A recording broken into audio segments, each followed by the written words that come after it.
can show attacks that are going on against different companies. They can see that company A, B, C, or D, it's anonymized, is being hit with the same thing. And the government, we can share that with the government. They can see attacks on critical infrastructure, energy, finance, healthcare, the defense industrial base, or the government. In doing that, what we quickly see is a radar picture for cyber. That's what we're trying to build. That's where everybody's coming together.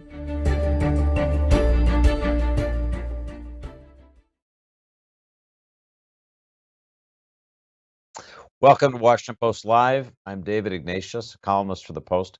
My guest today is General Keith Alexander, retired U.S. Army four-star general who was the director of the National Security Agency, our code-breaking agency under Presidents George W. Bush and Barack Obama. He was the first commander of U.S. Cyber Command. He's gone on since leaving the government to co-found and be co-CEO of a company called IronNet, which is in the business of trying to help companies be safer in this world of growing cyber attacks. We're going to discuss how to keep companies safe and General Alexander's ideas to this new company. Welcome to Washington Post Live, General Alexander. Thanks for joining us. Well, thank you, David. It's an honor to be here once again and to talk with you. So let's begin with your company, IronNet, and your idea of collective defense. As I understand it, you would pool from the companies that are part of your system information about threats, anonymize them in some way, and then share them with the government. I want to ask how that would work, and second, what the government would then do with the threat information that you provided from your collective defense network. So, David, that starts with how do you detect things that go beyond the current way we do detections in networks? Today, almost every company uses what we call signature-based detections. Those are rules that we understand the threat, we know what it looks like, and we block that. And we use that as a starting point. The hard part is what happens when the threat actually gets through using a vulnerability that we didn't understand, or somebody makes a mistake, they get phished, or any other option to get in through a supply chain, as we're seeing in the SolarWinds attack and other things. These attacks go on and are invisible to companies. So we need to add to that signature-based system a behavioral set. And the nice part about adding in behavioral analytics is it starts to show you things that you don't see with signature-based. And this gives us a great opportunity. First, we can hunt things in our network at speeds that we never thought possible before.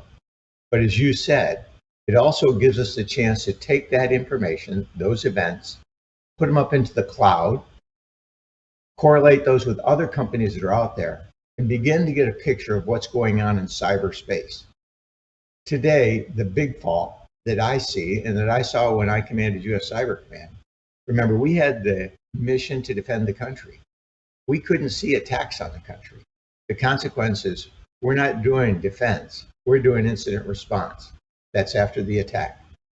If you want defense, we have to create a radar picture. That radar picture has to be as close to network speed as possible, has to show it across companies, sectors, states, and share it with the nation in such a way that both the Defense Department and Homeland Security can do their missions to help protect this nation in cyber. They've got to have a radar picture that they can see and respond to. And it goes a step further. We don't have enough people in cyber. We never will. This is growing so fast. We have so many people trying to work it, but they're working on their company. You know, take 90 mid-sized companies with 10 security analysts each. They're doing the best they can to keep up. And down the road's another company doing the best they can. Imagine if those 90 companies, 10 people each, work together. That's 900 people working collective defense for the good of all of them. And they can help other companies as well. By sharing knowledge, crowdsourcing, automated correlation, and then sharing that with the government, we can make cyber a secure space. And that's what we need to do. General Alexander, let me ask you to unpack that a little bit. It's fascinating, but it's complicated, and I want to make sure our viewers understand clearly what you're suggesting. So, in addition to the current signature analytics that look at the signatures of attacks, you're talking about a kind of behavioral analytics, and I'm not sure I understand just what that would be. Would it be AI that would see similar patterns? What would that analytical tool set look like? So first, the signature based is threats that we know, and as you think about the way a threat like what hit the Defense Department in 2008, when the Russians attacked that, they used variants of software. The first variants of that malware that hit us, McAfee and Symantec would create a signature. That's a hash value. It's unique to that capability.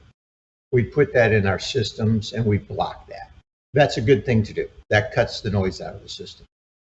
What about those things that you don't know? So when they change that, they'd get back into the system. We'd have to go find them, create a new signature, and block it. So behaviors looks at the behavior of what are they doing to get in. And those behaviors could be things like beaconing. You want to find all the beacons. Now in doing that, you hit on a key point. If I gave you all the beacons in a network, your security analysts would think we're crazy. There's too many. So you need a behavioral set of analytics to detect certain types of behaviors, beaconing, command and control, lateral movement, and things like that. And you need an expert system with machine learning and AI to look at all of that information and say, what are the ones that are important enough for us to look at? What are benign? Take those off the table. Now let's look at those that are important. Have a machine look at that and event and rate every one of those alerts and share them up in the cloud and see who else has ones just like that. So for SolarWinds, what that would have done is it would have showed us the companies that were being hit with this and the government agencies at speed. We believe that had we done that properly, Kevin Mandia says, if we had shared that, that would have happened in June of last year. So those behavioral analytics look at behaviors as a machine learning and AI to rate every one of those behaviors. And then as you noted, we anonymize that information so it can be shared both among companies and with the government. That's a huge step in cybersecurity. You know, it's if you think about it, we have this huge network, but every company defends itself. We use tools that are shared, but every security analyst is in essence operating as if they're an island unto themselves. And the adversary sees this as a great opportunity because all they have to do is find one entry point, one company that didn't do something right, one human that makes a mistake, and they're into the supply chain. Think about SolarWinds. Somebody made a mistake. And so what happens is we don't see that because we're looking for something that we know. And the adversary is doing things that we didn't know. And this is I think, the next jump in cybersecurity. We've got to go to behaviors. They're really hard. There's a lot of false positives, so you need machine learning and AI. But the real value is collective defense. This is where, go ahead. Yeah, General, so I'm imagining this just in a simple analogy as being like a neighborhood watch where everybody in a neighborhood is on the lookout, and then if people see patterns that are suspicious, they tell the police, and then the police do something about it. Assuming that's not a wildly off-base analogy, my question is, what does the government do with this information once it gets it? Does it go on the offense? Does it go after the attackers? What happens? So there's two sets of missions.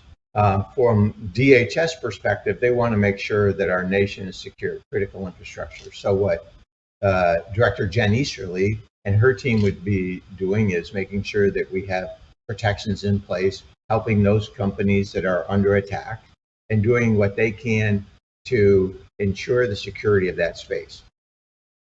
The Defense Department has the mission to defend the country. And there's where the rules of engagement, which come from the President, the White House, the Secretary, to General Nakasone saying, here's what you do in these cases. And this is where we've got to really get good. You're hitting on a key point. We have to practice this. We have to practice. How are we going to protect this nation? I can give you the information. If an adversary is attacking our energy sector to take down the grid, what do you want him to do about it? And we have to act fast because recognize those things can happen almost at the speed of light. So those rules of engagement have to be in place. They have to be practiced. Everybody has to be knowledgeable about what General Nakasone and Cyber Command are going to do, especially the President and the Secretary of Defense and Congress. And then we have to practice, and we have to work with our allies. So you have the Defense Department, who has the offensive mission to defend us, that's block things and stop those that are attacking us. You have FBI that has the law enforcement piece, and you have DHS, who has the responsibility to protect the country by setting the rules, the standards, and working with industry to help create that picture. So one obvious question, General Alexander, is what you'd say to people who, following the Edward Snowden revelations, worry about private companies working so closely with the government in these digital spaces where we all live our personal lives, do our work. What would you say to people who raise that fundamental question? Just uneasy about sharing data, even if it's supposedly anonymized. What's the answer to that? So I think it's emphatically proving that what you're sharing is not the content of communications, company names, or IP addresses. And so we actually work with lawyers with each of the companies to show them what's shared so they know, okay, what we're sharing is metadata. It's data about communications. It's data actually about packet behavior. So when you think about it, we're talking about beaconing traffic. We're talking about things the adversary is doing and sharing threat-related data. We don't care about the communications and what people are doing. To be quite candid, it's really what's the threat doing to hurt this country or to hurt that company. So I think in this regard, companies already have some level of authority to look at what's going on in their network. We want to help them do their job. We don't want to look at the communications, but we want to help them see the behaviors of things that are going on and share those in a metadata form. So in our product, all of the information that belongs to the company stays on the company premise or in their within their domain, so they control all that data. The events that are created are shared to the dome, and they can see what's shared on those, and they get to elect to participate or not. I believe this is so important for our country and our allies that we have to take these steps forward. You know, right now, if you think about what's happening to the supply chain, what's going on with the attacks that just announced over the weekend here, and what we've seen with respect to the attacks against Microsoft a couple times and the SolarWinds, it's getting worse. And I'm concerned that these steps are things our nation is not ready for. We have to prepare. We have to create the technology. We have to train on it. And then we have to train our nation. And finally, I think you hit on the key point. We have to show people that what we're doing is appropriate for everyone. This is not an area where people want to look at your communications, want to invade anybody's privacy. They want to understand who's invading your privacy and stealing your intellectual property and your money. So it's just the opposite. We have also thought about a separate secure world. You set that up and then have two worlds. But I think eventually everybody will coalesce into this, what we just described. Del, I'm curious about the reaction of the U.S. government, the agency you used to head, the NSA, government as a whole. We have some top rate people now the Biden administration has brought in, many of them your former NSA colleagues, Chris Inglis, the National Cyber Director, Ann Neuberger at the National Security Council, Jen Easterly at CISA, at DHS. I'm sure they've heard you make a presentation for this idea. What's their reaction? Do they want to take part?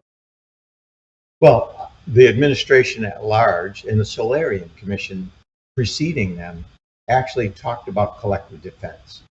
So people are beginning to understand we've got to do that. They see that. I think the energy sector has actually led the way in this. with folks like Southern Company, AEP, Berkshire Hathaway, and others.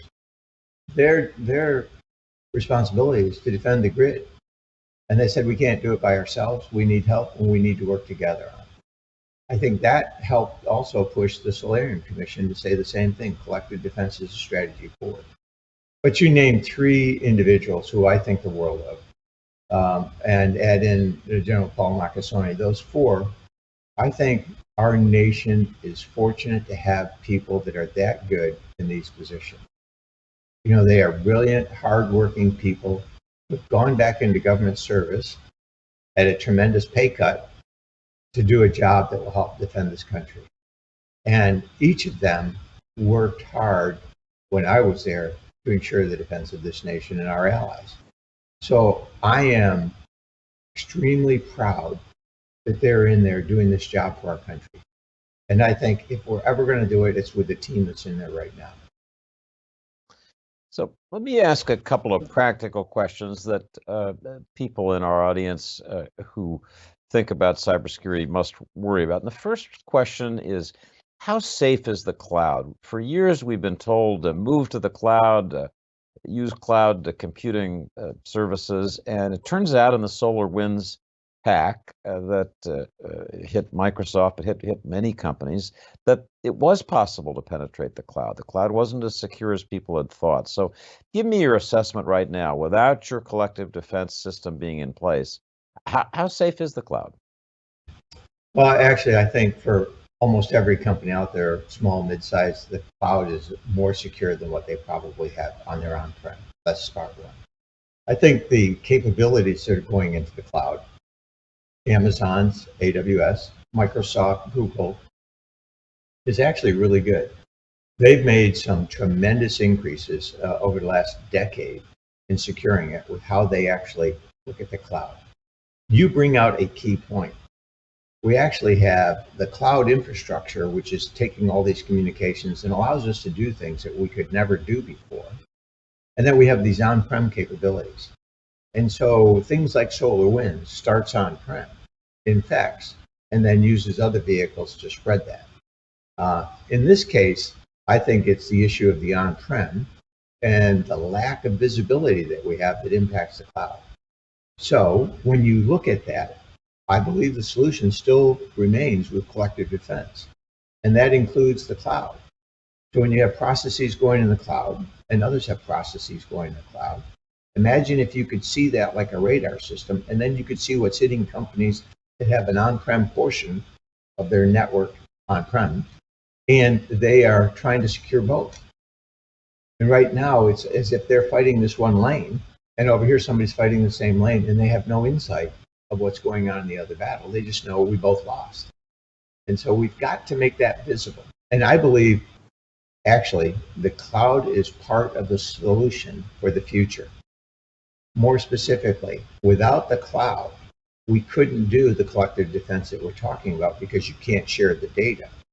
Securing it is the key across all of it. But it's also the key to making it visible so that you can now defend. You know, it was interesting. When I ran Cyber Command, or prior to it, in the Buckshot Yankee, the attack on the Defense Department, the one question I had for our defenders is, how did you see the attack? And the answer was, well, you know, it sounded like Johnny Depp. We really didn't have a way they got in at the beginning, so we had to go find that. There wasn't a picture of what happened. And without that understanding, defending the network and securing it is almost impossible. So the cloud actually brings to us that capability to now do something and create this radar picture. So it's ironic that people say, I'm not sure about the security of the cloud. But the reality is the cloud is the part that changes the dynamic to help us secure cyberspace. Let me ask you about another practical threat that's in the news and is on the minds of people who are responsible for cybersecurity, and that's ransomware attacks. I'm just curious today, with your business, IronNet, and in your industry of cybersecurity, how you're trying to help companies avoid being the next Colonial Pipeline, which was hit by a ransomware attack. And whether you specifically had any cases where you've had a client that was facing this kind of attack, and if so, what you told them, and how you tried to disrupt that attack. So we've not had a client hit with ransomware. So that's, knock on wood, that's a good thing. But we've had our clients who's had some of their supply chain or some of their legal offices or some of their financial offices that are outside those companies hit with ransomware, and we've helped them at the request of our companies. And there's a couple points. One, how did they get in? The majority of it, somebody got phished. Somebody answered an email that they shouldn't, or clicked on something they shouldn't, and that got in. But it went beyond that. Because they had no visibility in the network with what was happening, they didn't see the beaconing.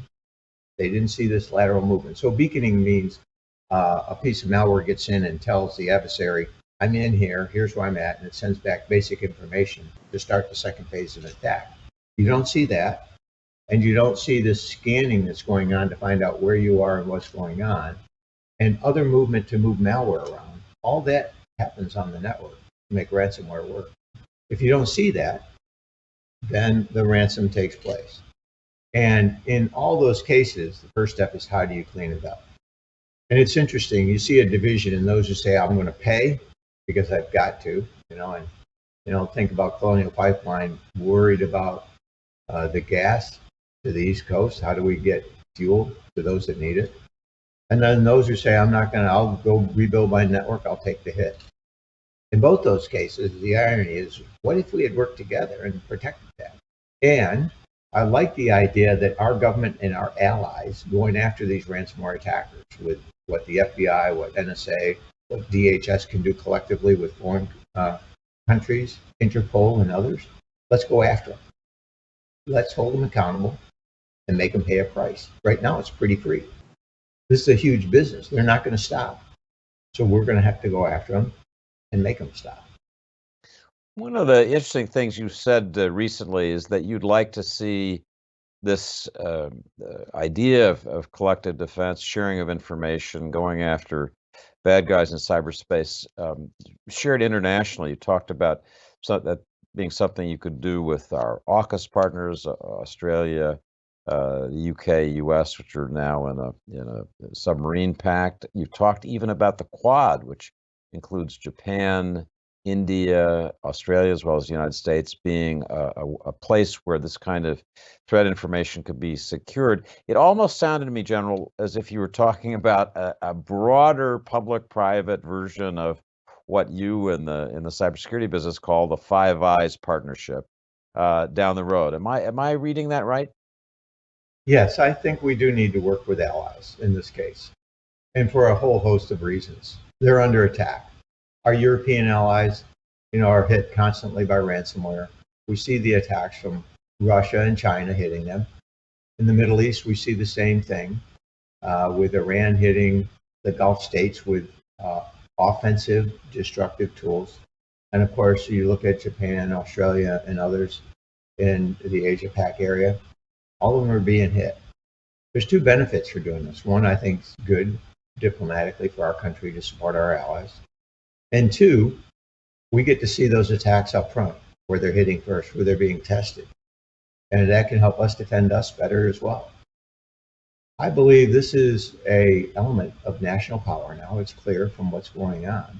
And as a consequence, we need, with NATO and others, to learn how to work together in this space to defend each other.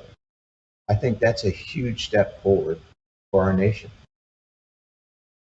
General, let me ask you a final question before we run out of time. I want to ask you, what's the next cyber threat that keeps you up at night? What happens in a 5G world where every device is connected? What happens if people start hacking our elevators, which they could from what I know of the technology? What happens when we have hackers going after our driverless cars and trucks? How are we going to deal with that world? And if there's some other thing that you're worried about beyond what I mentioned, tell us.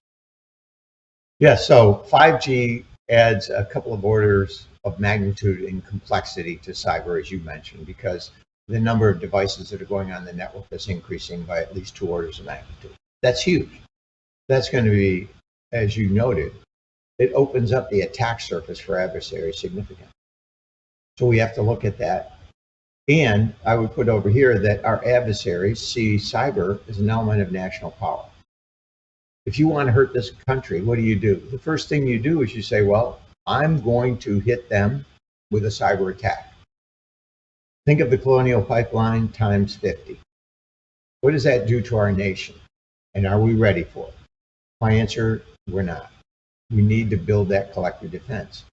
And I am really worried with the rhetoric that we're seeing coming out of China on Taiwan, on the South China Sea, on when Xi Jinping says bashing heads and bloodshed. That makes me worried. I am concerned with that. And then the movement of troops, as you noted earlier, going down to eastern Ukraine, the border there. What happens if Putin takes a step? The Russians have used cyber in every engagement that we've seen since 2007 on Estonia and then in Georgia and so on. They use that as an element of national power. And it's ironic that the folks they use are essentially those folks that are doing things like ransomware and other things. So you see that nexus of what's going on. And I believe this is going to be part of that battle space. What I learned in the military is if you don't win that fight, you're into the next one. And so as a nation, we've got to stop it there. We have to be ready. And this is, when you think about our nation, we are so blessed with what we have today.